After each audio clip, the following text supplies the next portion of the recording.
My name is Alex Mativo. I've founded two ventures. One is called ELAB. ELAB is a design company that eradicates electronic waste from communities across Africa, and we turn that into art for fashion brands. And the other one is called Duck.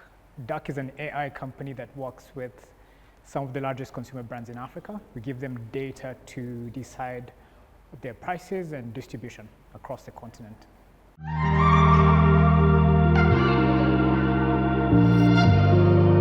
Obviously, looking at your business model and looking at the things that you have built, starting from, the beginning, tell us a little bit about where this inspiration to be in the tech space came from. Take us all the way back to, this little boy in Kenya and what, inspired this.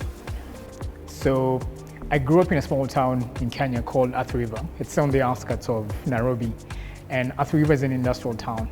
And the problem with Athi River is that you have so many factories which discard electronic waste. So at 19, when my peers were joining university, I was facing an environmental problem, which was you have these companies throwing away electronic waste, right? So the smart thing to do was come up with a solution to help the environment, essentially.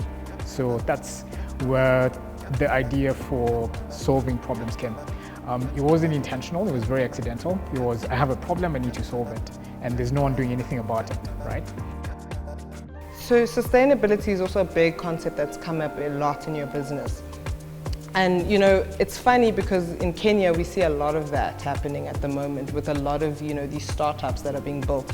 Is the main and key concept is sustainability. Why is that so important, especially as a young African trying to make these global strides in business? So one of the big things I've seen that's different in Kenya versus Silicon Valley is in Silicon Valley people build apps just to do, first of all, to solve faster problems. But in Africa, what we do is some of the companies that succeed build companies that actually solve problems that you interface with. And that's the difference. So if you're facing a problem and it's a huge thing, and it's something that you come across every single day, it's not intentional that they're sustainable, just that we have sustainability issues that we're addressing each and every single day. Would you say, and this is probably a controversial way to put it, but would you say Kenya's on its way to being the next Silicon Valley? It is. Kenya is known as the Silicon Savannah. Like some of the best innovations are from Kenya, both in sustainability and both in tech.